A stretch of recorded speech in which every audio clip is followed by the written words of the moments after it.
آئیے آج ہم اردو کے مشہور شاعر مرزا غالب کے بارے میں مطالعہ کریں گے۔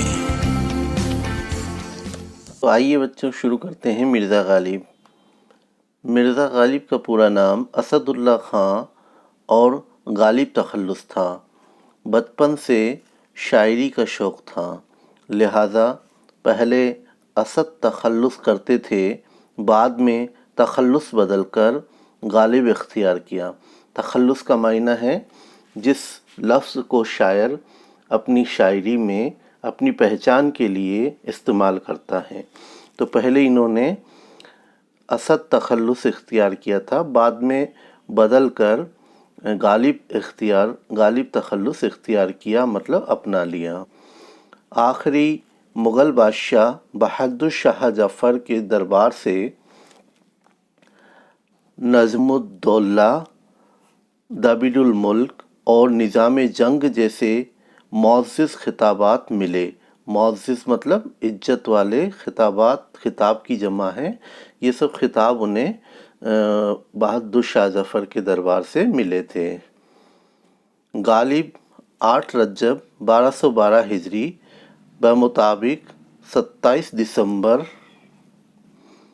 1797 عیسوی کو اکبر آباد یعنی کہ آگرہ میں پیدا ہوئے۔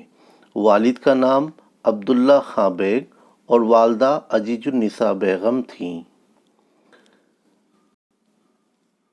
جن کا تعلق سلجوقی ترک خاندان سے تھا۔ ان کے دادا مرزا کوکان بیگ مغل بادشاہ شاہ عالم کے زمانے میں ترکستان سے ہجرت کر کے ہندوستان آئے۔ ہجرت مطلب ایک جگہ سے چھوڑ کر دوسری جگہ جانا ہجرت کہلاتا ہے۔ تو ان کے جو دادا تھے وہ شاہ عالم کے زمانے میں ہجرت کر کے ترکستان سے ہندوستان آئے اور آگرہ میں مستقل سکونت اختیار کیا۔ مستقل مطلب پرماننٹلی، سکونت اختیار کرنا مطلب قیام پذیر ہونا، یعنی ہمیشہ کے لیے قیام پذیر ہوئے۔ جب غالب کی عمر تقریباً 5-6 برس تھی تب ان کے والد کا انتقال ہو گیا۔ چچا مرزا نصیر اللہ بیگ نے غالب کی پرورش کی، جو اکبر آباد آگرہ کے صوبے دار تھے۔ غالب جب 8-9 برس کے ہوئے تو شفیق اور مہربان چچا نصیر اللہ بیگ کا بھی انتقال ہو گیا۔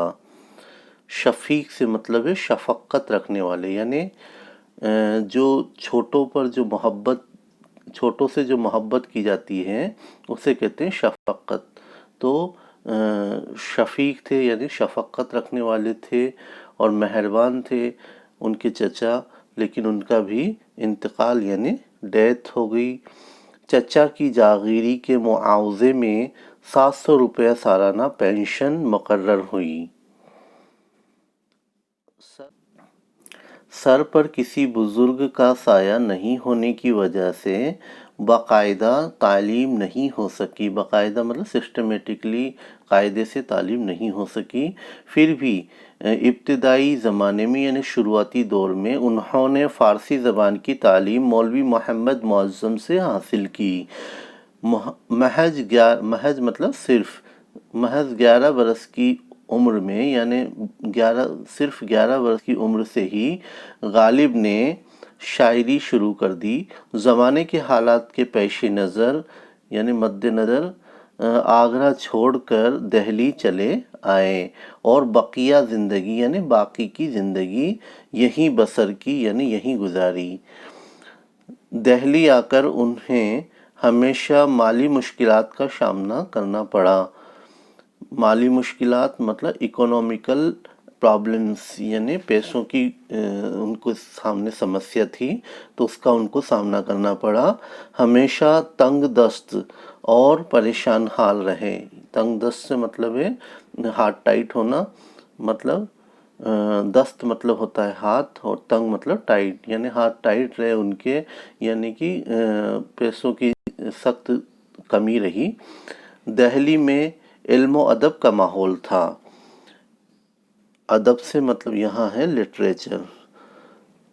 یہاں آ کر ان کی ملاقات مولانا فضل حق خیرآبادی سے ہوئی تو ان کے مزاج میں بہت بڑی تبدیلی آئی،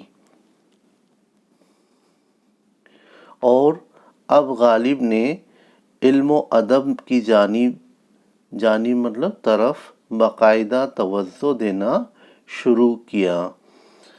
بادشاہ بہادر شاہ نے 50 روپے ماہوار پینشن مقرر کر دی، لیکن اتنی کم پینشن سے غالب کا گزر بسر مشکل تھا۔ 1857 عیسوی کے غدر کے بعد یہ پینشن بھی بند ہو گئی۔ یہ دور غالب پر بہت سخت گزرا۔ کچھ دنوں بعد نواب رامپور نے 100 روپے ماہوار تنخواہ مقرر کی، لیکن مرزا کے لیے یہ بھی ناکافی تھے۔ مرزا نے اپنی بند ہوئی پینشن جاری کروانے کے لیے کلکتہ اور لکھنؤ وغیرہ کے سفر بھی کیے، لہٰذا 1860 عیسوی میں بند ہوئی پینشن پھر بحال ہو گئی، لیکن اب غالب کی صحت بہت زیادہ خراب رہنے لگی تھی۔ کئی برسوں بیماری کے سبب گھر میں پلنگ پر پڑے رہے اور آخر کار 3 ذوالقعدہ 1285 ہجری بمطابق 15 فروری 1869 عیسوی بروز پیر دہلی میں ہی انتقال ہوا۔ درگاہ حضرت نظام الدین اولیاء رحمۃ اللہ علیہ کے قریب ہی دفن کیے گئے۔ غالب شگفتہ مزاج، بذلہ سنج اور باوجہ اور کثیر الاحباب شخص تھے۔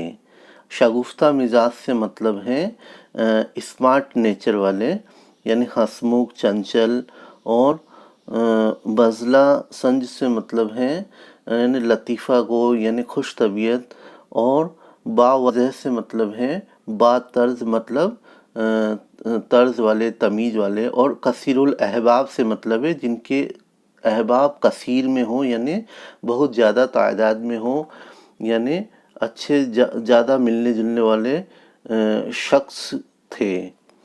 خودداری، رواداری مطلب جن کی کلام میں کنٹینیوٹی ہوتی ہے، تیزی ہوتی ہے۔ فیاضی مطلب دریا دلی، اور اخلاص مطلب صاف ستھراپن ان کے مزاج میں سمایا ہوا تھا۔ وہ اردو اور فارسی دونوں زبانوں کے زبردست شاعر اور انشا پرداز تھے۔ انشا کہنے والے، لکھنے والے تھے۔ فارسی زبان میں ان سے بڑا شاعر ہندوستان میں شاید کوئی ہوا ہو۔ اردو شعر میں بھی میر تقی میر کے بعد اردو غزل کے میدان میں غالب کا کوئی ثانی نظر نہیں آتا۔ ثانی مطلب ان کی برابری کرنے والا کوئی نظر نہیں آتا۔ ان کے کلام میں شاعری کی تمام خوبیاں موجود تھیں۔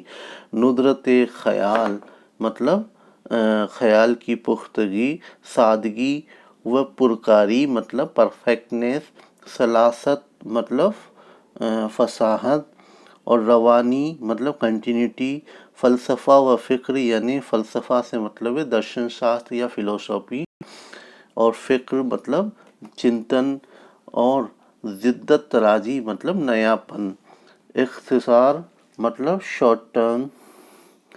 ان کی شاعری کا جوہر تھے مطلب ہنر تھے۔ عام روایات شاعری سے ہٹ کر انہوں نے، یعنی جو روایت موجود تھی، جو رواج موجود تھا شاعری کا، اس سے ہٹ کر انہوں نے اپنا نیا انداز بیان ایجاد کیا۔ بیان کرنے کا انداز ایجاد کیا مطلب اس کی کھوج کی۔ غالب نے اردو اور فارسی دونوں زبانوں میں شاعری کے علاوہ نثر نگاری میں بھی اپنے جوہر دکھائے، مطلب اپنے ہنر دکھائے۔ وہ شاعری کی طرح ہی نثر کے میدان میں بھی یکتا اور منفرد نظر آتے ہیں۔ یکتا سے مطلب ہے اکیلے، اور منفرد یعنی یونیک، تنہا نظر آتے ہیں۔ فارسی میں جو ہے کلیات نظم، فارسی لطائف غیبی، تیغ تیز، قاطع برہان، پنج آہنگ، شبد چین، مہر نیم روز اور دستمبو وغیرہ ان کی یادگار ہیں۔ اردو شاعری میں دیوان غالب اور اردو نثر میں عود ہندی، اردو معلیٰ، اردو خطوط کے مجموعے ان کا سرمایہ ہیں، جو غالب کی عظمت کے ثبوت ہیں۔ یعنی عظمت یعنی ان کے بڑائی کے ثبوت، یعنی پرمان یا ایویڈنس ہیں۔